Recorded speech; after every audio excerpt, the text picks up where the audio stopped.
I've got this Amiga about a year ago. I've actually got 3 Amigas. I've got a 500, a 600 and a 1200. A few months ago I plugged this Amiga in after quite a while of not using it, and it looks okay, but quite a few of the colours seem to bleed towards the end of the screen. Like the left hand side was okay, but the right hand side started getting a lot of bleeding of colours. I didn't think much at the time. I think I tried playing the game, it didn't work, turned it off. Tried another game, didn't work, turned it off. Tried it again, and it just wouldn't come on, let's get a black screen. Now when I actually opened it up, I noticed that there's a few caps at the back over here. The caps look fine, but one of the things I've seen or told or worked out or whatever off YouTube is to say if the solder contacts on the caps look dull, they're most probably leaking.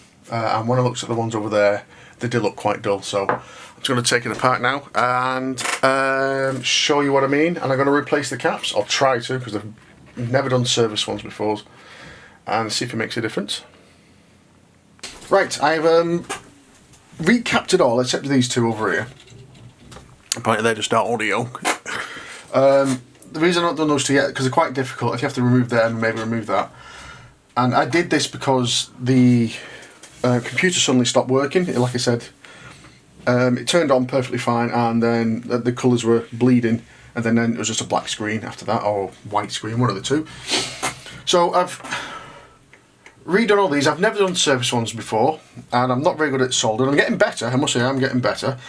Thing I learned was when removing surface caps, you have to have the temperature a lot higher than when you actually solder them. And unfortunately what I did is I pulled up the trace on this cap here.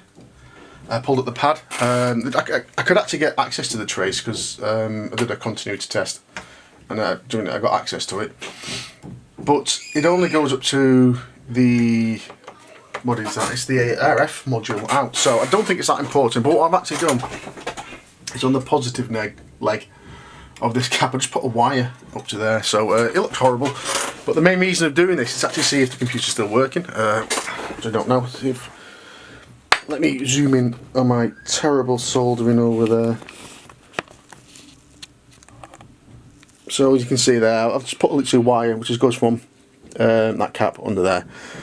So, like I said, this is to see if it works. If it is working, I'll probably get someone to do that properly. Or I don't know if I can actually take that cap off, because like I think only up to the RF module, which I don't use. If anything, I'd only ever use RGB or composite. If it does work, I'll get those two other caps done. So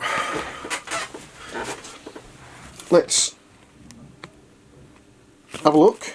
Move this back a bit.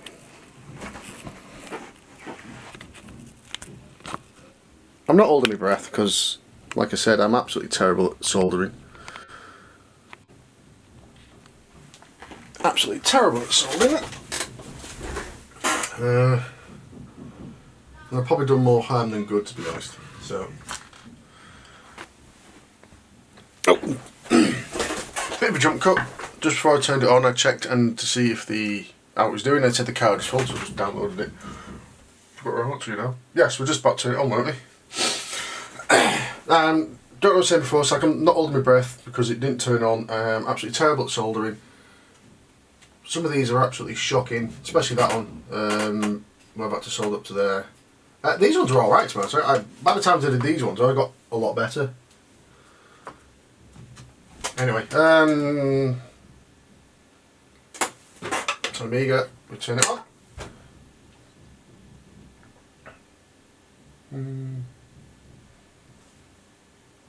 Okay.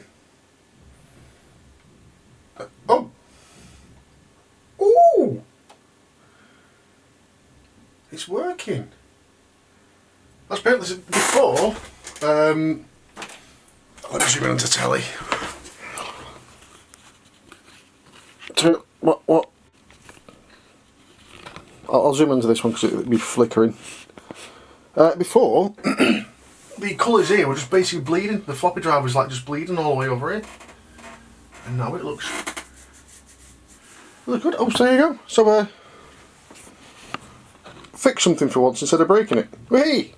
Right, what I thought I'd do is get the Amiga out, put it back together and see if it works. Project X is one of the few games I've actually got the original discs for. I think I messed it up. I think I put like my phone on top of it, like that, and obviously that's got magnets in it, the earphones and the microphone, and I don't think it worked after that. So let's see if this works, if it loads up.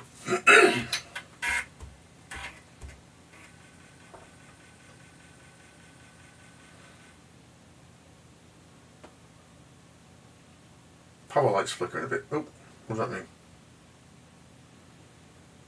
Yeah.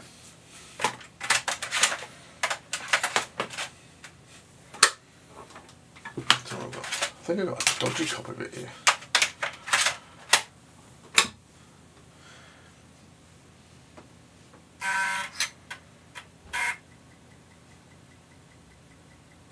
Oh, what's this?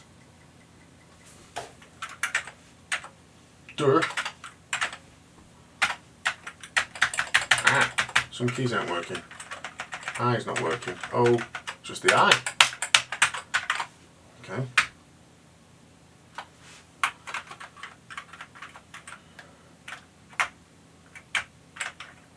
I, J,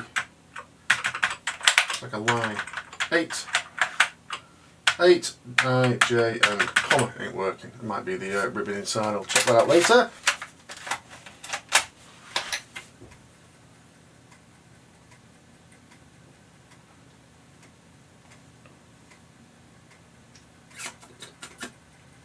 This one seems to be working.